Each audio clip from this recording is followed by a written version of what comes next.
Assalamualaikum warahmatullahi wabarakatuh. Perkenalkan, nama saya Zara Putri Nidia. Saya dari kelas 11 MIPA 6. Di sini saya akan menjelaskan tentang sel punca. Pengertian sel punca. Sel punca atau biasa dikenal dengan stem cell. Sel punca adalah sel primitif yang belum mengalami diferensiasi. Sel punca juga memiliki kemampuan untuk memperbarui sel. Berikut adalah contoh foto dari sel punca. Sifat sel punca. Yang pertama ada pluripoten, yaitu kemampuan sel untuk berdiferensiasi menjadi sel tubuh apapun dari ketiga lapisan embrional. Yang kedua ada multipoten, yaitu kemampuan sel untuk berdiferensiasi menjadi beberapa jenis sel yang biasanya berada dalam satu golongan. Karakteristik sel punca. Karakteristik sel punca yang pertama yaitu belum berdiferensiasi, belum memiliki fungsi yang spesifik seperti sel lain. Yang kedua, mampu memperbanyak diri dengan cara bereplikasi. Yang ketiga, dapat berdiferensiasi menjadi lebih dari satu sel. Yang keempat, sel bersifat pluripoten dan multipoten. Sel punca berdasarkan potensi. Berdasarkan pada kemampuannya untuk berdiferensiasi, sel punca dapat dikelompokkan menjadi: yang pertama, totipoten, yaitu sel punca yang mempunyai kemampuan untuk berdiferensiasi menjadi semua jenis sel. Yang kedua, sel pluripoten, yaitu sel yang dapat berdiferensiasi menjadi semua jenis sel dalam tubuh. Yang ketiga, multipoten, yaitu sel punca yang dapat berdiferensiasi menjadi berbagai jenis sel.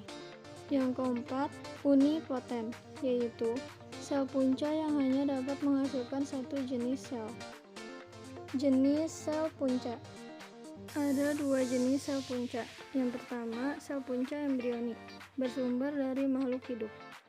Yang kedua, sel punca dewasa, bersumber dari organ atau jaringan seperti sumsum tulang, darah tepi, plasenta, tali pusar, dan lain-lain. Sel punca berdasarkan asalnya. Sel punca embrio atau embryonic stem cells. Sel induk ini diambil dari embrio pada fase blastosit 5-7 hari setelah pembuahan. Sel induk embrional dapat diarahkan menjadi semua jenis sel yang dijumpai pada organisme dewasa, seperti sel-sel darah, sel-sel otot, sel-sel hati, sel-sel ginjal, dan sel-sel lainnya.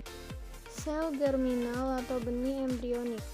Sel germinal atau benih seperti sperma atau ovum, embrionik induk atau primordial, dan prekursor sel germinal diploid benar sesaat pada embrio sebelum mereka terasosiasi dengan sel somatik gon dan kemudian menjadi sel germinal. Sel punca fetal. Sel punca fetal adalah sel primitif yang dapat ditemukan pada organ-organ fetus seperti sel punca hematopoietik fetal dan progenitor kelenjar pankreas.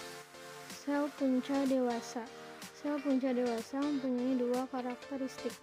Karakteristik pertama adalah sel-sel tersebut dapat berproliferasi untuk periode yang panjang untuk memperbarui diri. Karakteristik yang kedua, sel-sel tersebut dapat berdiferensiasi untuk menghasilkan sel-sel khusus yang benar karakteristik, morfologi, dan fungsi yang spesial. Sel punca kanker. Sel punca kanker adalah sel yang mengaktifasi lintasan onkogenik berupa tumorigenesis yang membuat sel normal mengalami fase inisiasi tumor. Namun, sel punca kanker tidak memiliki sifat tumorigenik. Efek samping transplantasi sel punca. Yang pertama, perkembangan sel punca embrionik tidak teratur. Kedua, infeksi. Ketiga, infertilitas. Yang keempat, munculnya kanker baru. Yang kelima, katarak. Yang keenam, kegagalan transplantasi sel punca. Dan yang terakhir, kematian. Sekian penjelasan tentang sel punca dari saya. Mohon maaf apabila ada kesalahan. Terima kasih. Wabillahi taufiq wal hidayah. Wassalamualaikum warahmatullahi wabarakatuh.